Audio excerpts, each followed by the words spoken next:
Mainyo unta ang kanilaw.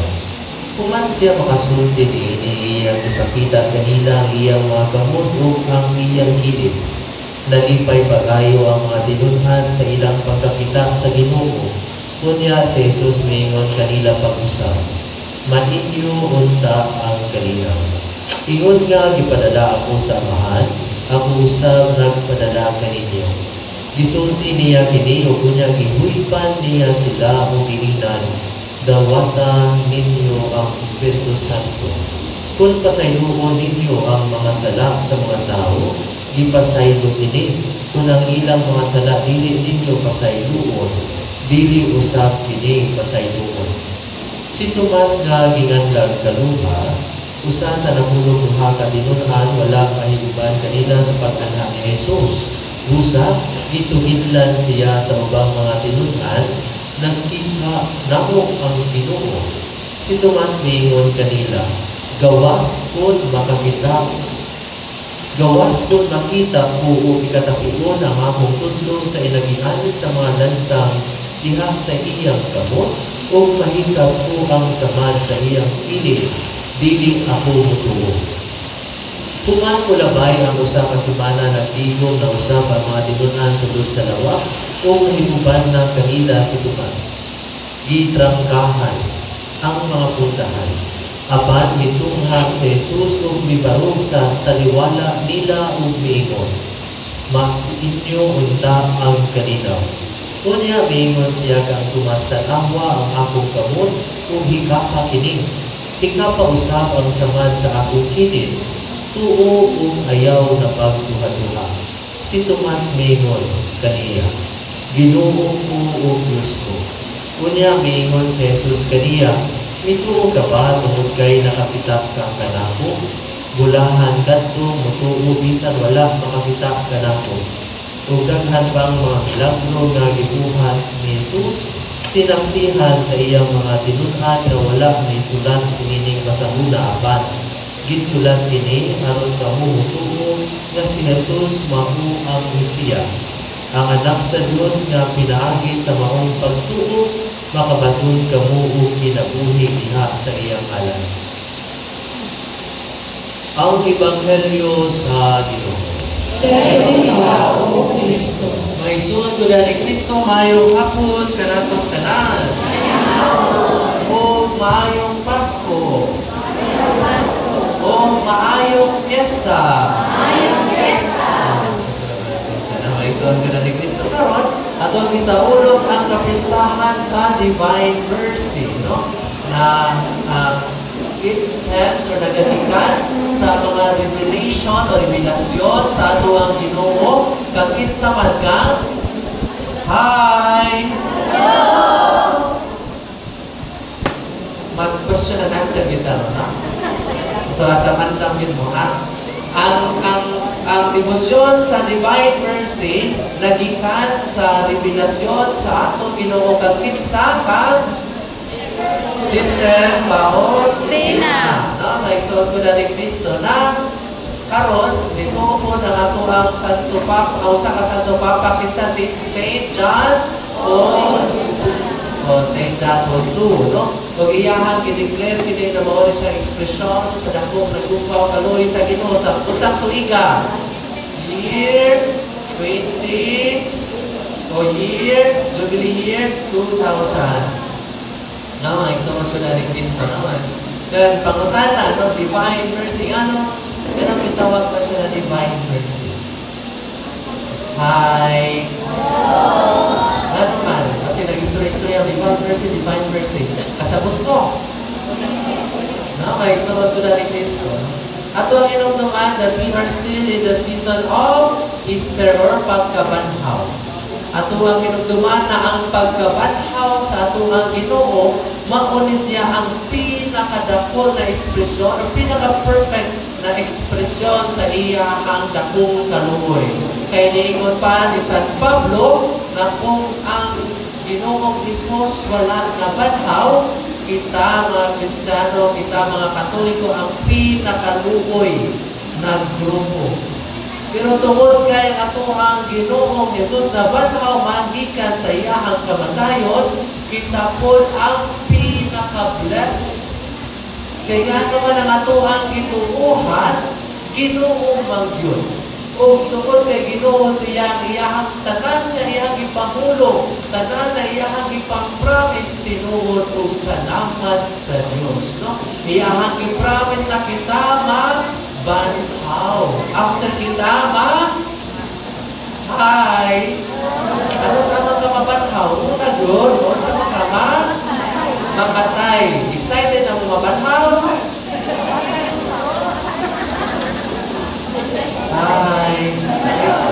Excited na mo mabanhaw? Ano na devotion ano sa Divine Mercy? Ang Divine Mercy, no, mao na siya pagpakita na ang pinakadako na kaluoy sa ato ang Ginoo dinha sa iyahang pagkabanhaw. Natanawan na imuhang tapat. Bitanawag na, maluluyon ba na o makaluluon? Sabi ng naong nga, ha? Maluluyon, makaluluoy. Makaluluoy po. Makaluluoy. Mo ko ni maluluoy po. Kung una kayo makaluluoy man, kung sa ganang ang expression sa Ginoo sa iyang dakong kaluoy, di na sa iyahang pagkabanhaw. Iyahang resurrection. Kanya, ganahan mo makadawat sa kaluoy sa Diyos. Ha? Ganahan, Dede. Kanya, ang kaluoy sa Diyos, di naman sa pagkabanhaw. So, ganahan na bumabanhaw. So, excited na mamatay. May isang ka na ni Cristo, no? Not only di haman sa kamatayan sa pagkabanhaw, ato ang inungduman, no? The very beautiful image, no? Sa dihan, ito na i-process na mga imahe dito kayo tanaw, hopefully, no? Dili kay pag-process kayo, no? Dito kayo ang nakam, no? Kurang Miss Universe, contestant number 1, no? Contestant number 2, hindi mo tanay niya, inyong feeling, inyong tagitanaw, ang inyong ang imahe na inyong gigunita, di ba? Inyong tagitanaw ka ng imahe na nakaprinta sa inyong mga t-shirt.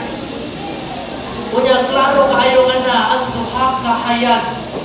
Masay color sa hayag? Red o puti. Color pink o puti. Color red o color White. What does it symbolize? It symbolizes blood and water. And what does it mean? Dinha sa ato ang Ginoong Hesus na naglupas siya sa cross, gibangkaw ang iyahang kilid ug nigawas nilagpas ang dugo ug tubig. Unsa may buot pasabot ni ana? Hi. Hello. Kasakit o kalipay. Ingon sa ato ang anapato ang mga fathers of the church, it represents these two sacraments. Duha ka sakramento. Unsa man ang sakramento? Ang tubig, sakramento sa bulyag. Unya ang dugo, sacrifice, sakramento sa Santos na Misa.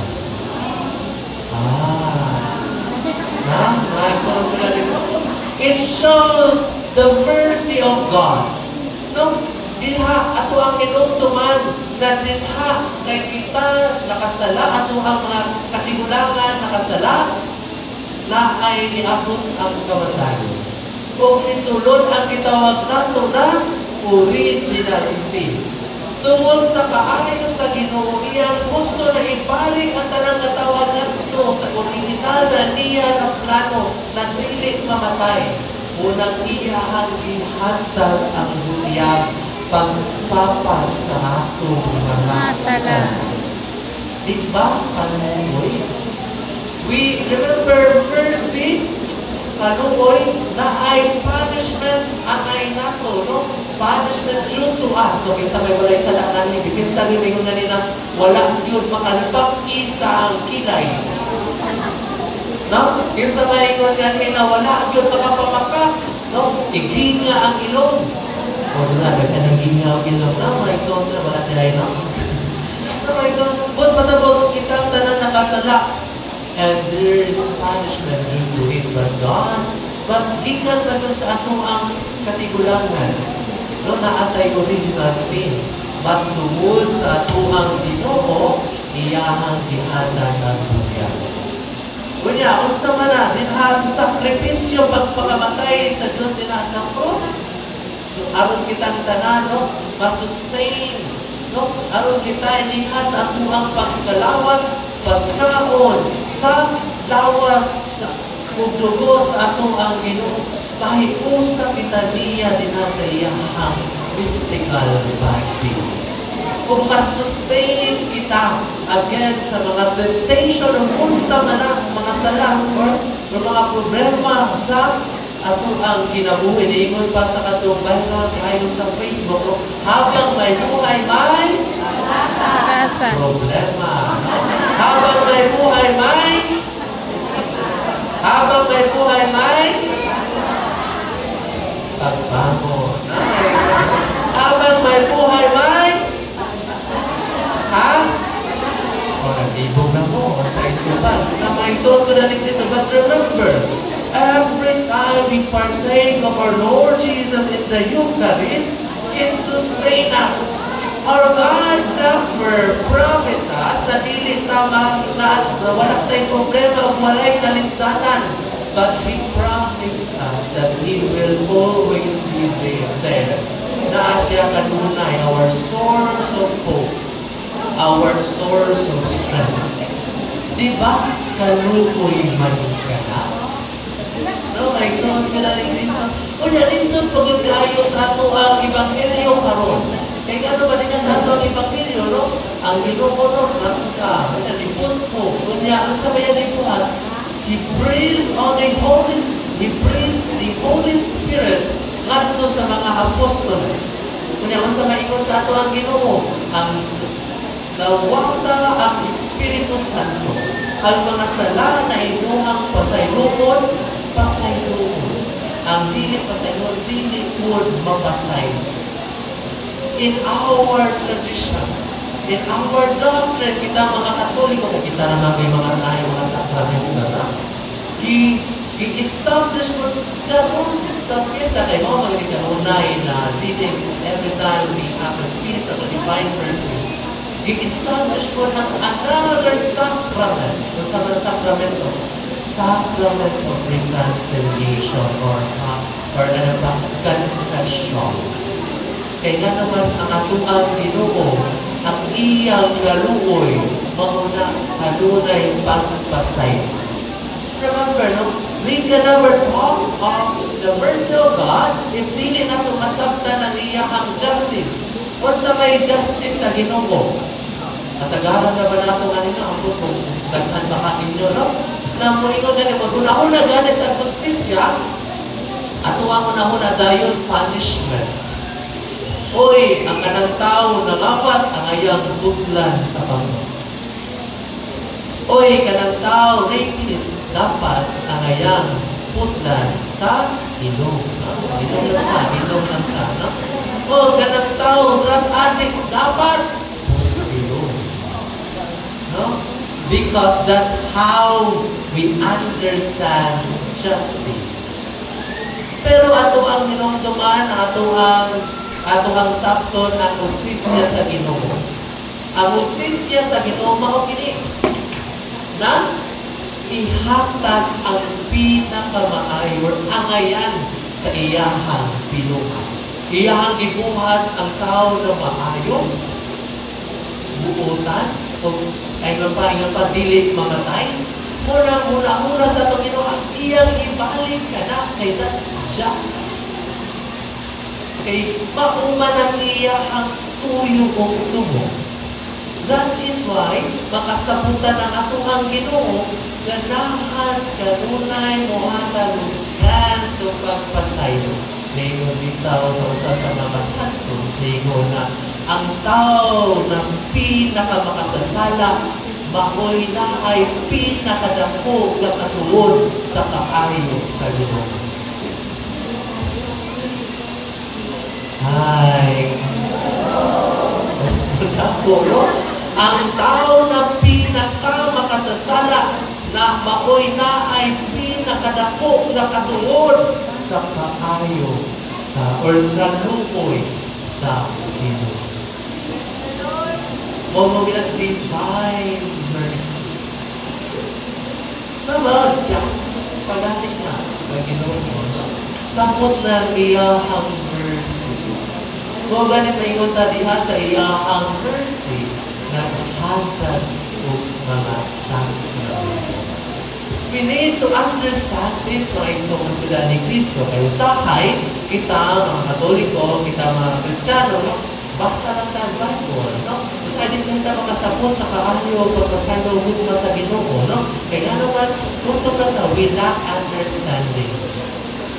Usahay po, di nila kailangan understanding, we also lack sa paghigugma, pagtanaw sa mga butang, gamit ang paghigugma, gamit ang mata sa Ginoo.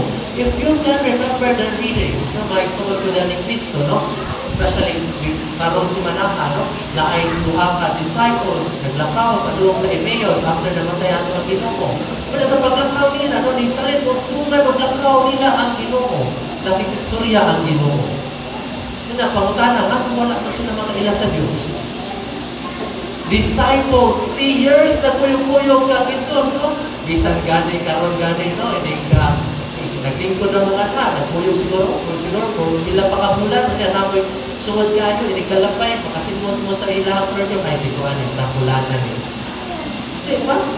Kaya pag kikistorya sa mga, wala sila makailan. No, suwad ko na ni Kristo, no? Di naman sila nakailan kang Jesus.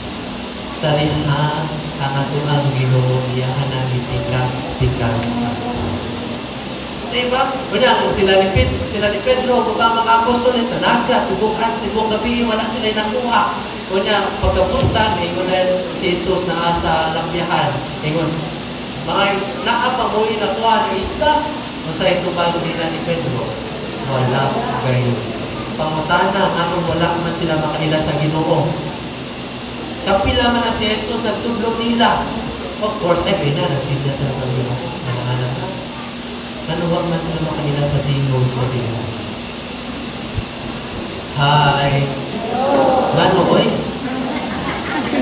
Ha? Gano? Mas importante ato ang makita kung giunsa nila pagila. Giunsa man nila pagila. Sa dihan ni si Jesus, itaktak ang pukot nila sa tuong bahin sa inyong pampot. Pampot na, no? Baruto ni Aina. Kaya pag buha nila, uy, daghang isda na hinunduman nila when they were first called by Jesus. Jesus also performed such miracle. Ilahan ang Ginoo ditha sa buhat sa paghigugma sa atong Diyos.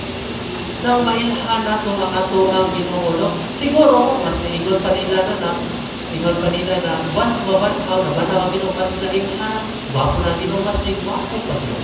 Ilang kita, mabanhaw mo ito, mabanhaw mo? Hi!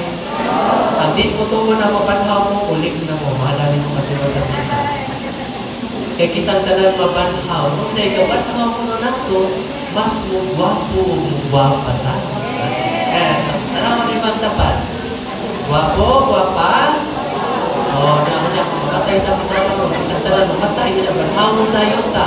Kasi mamatay na sa mamatay na naglingkod ba? Kaya mamatay po ta din na. Kalingin mo, di na dayon na makailakit sa may magtapat. Kaya naman, may gwapo man. Mas di gwapo din, mas di gwapa. Kaya kung wala ko nagtapat sa imong bata mo, sa imong asawa, kasama yung pagkita, asang bata. Nagwapo. Ito, may suwat ko na ni Kristo, may iwan pa. Again, masara na pag-ilapad rin sa buhat sa pag-igugma. Na example, na ay gusto ka asawa nga nito, buutan kayo, mugihan kaayo mo na ba? Pag alas 4, maglaban na siya kada alas 4. Una ito, kaya dagang ilabahan, di kapoy. Pagka alas 6 sa buntag, di kapoy, nagtangak na. Kung sa dihang pagtangak niya, gitagak na na nilanggan niya kapi o bana. Kinsa man, ang iyang bana ko no, sana o. Wala ang mga bana na, kaya karoon na, nabanhaw na, nagtangak na po.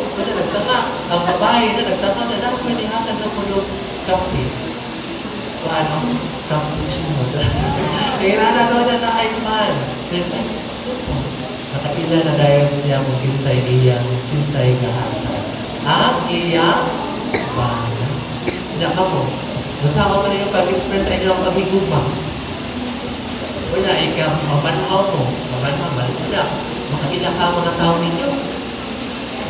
Sige lang magyaw ko lang. Ay, so, ang wala ni Kristo. Or kaya, di na makailang mo, di na makaila sa inyong mga kasama. Kaya sa buhit pa ka, bisag kinsa pa ba na mga ka ng kape. Ay, so, ang wala ni Kristo. Ang sama na lang. Okay, so, but again, mas masaktan o nato ang mensahe sa pagkabanaw, pinagi sa pagtanaw na magpadahon ka sa pagbuhat sa paghibuha. And ultimately, no? Bisa kung atuan niya siya masaktan, ato ang hinumduman na hindi nato mabuhat kung walang ang Ginoo. That is why in this feast of the Divine Mercy, ipakadakal sa Ginoo ang mga sakramento, ang mga gasa, mga grasya na iyang iandam-alang kanato. So that we can grow in humility. Aron mas upatuol kung atuan ni siyang mas mahinahon kung mas makita nato na grabe nato kakinahanglan ng Ginoo na naa kanunay dinha sa iyahang mga sakramento. Na dinha sa mga sakramento na ang grasya na ang Espiritu Santo. That is why makaingon ko that this should be the challenge of all the devotees of the Divine Mercy. Hinahangpunta naapod mo tungkol ang atong pagdebosyon sa mga sakramento. No? Mutubo ato ang pagmahal sa Eucharistia. Mutubo ato ang pagmahal sa pagpag-upisal. Makita ang ato ang naong na magkaluluoy. Di pa tayo maulaw anak, kay kabaw mata na andamandahan ang atong ang kaluluoy. Dinasa ito ang mga sakramento na iyang ihatag mga igsoon nila ni Kristo. So that we can also be agents of mercy. Na dili lang kung nato kanunay i-offer. I-offer natin ang pagpagalingon at mga skills, sa pagyahan na itong ang time, but most of all, we should always be ready to offer the divine mercy, to offer Jesus, to offer, to bring our brothers and sisters to the sacrament. Ang atong ang Ginoo na luoy ka nato, ihatag niya mga sakramento, mga grasya, mga gasa, kita usahay ang bibig na maong lugoy sa atong ang kaugalingon. Kay pasunamihon pa ka nato usahay ang paglalakad, ang pag-inom-inom, o sa pabakahaan ang pag-igit-igit, labi na sa panahon sa Biblia, naghahaw ang lakong grasya dinha sa pagsuha. No, saan magulaw-ulaw pa ta? Kita maluoy sa atong ang kaugalingon na ano daw na matuta. Panahon na matuta sa pagpamumpisal. No, may suot ko na ni Kristo.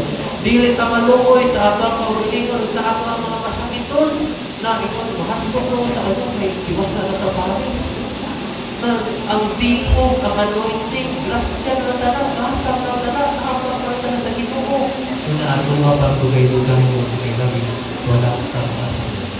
In this feast of the Divine Mercy, God's mercy is abundant. God's mercy is always ready for us. Is always ready for our taking. No, mga isawag ko na ni Kristo. Atong tanan siya masabtan, nagakuha ang tanan siya mapupuyan. Hinahunta. Amen. Palihog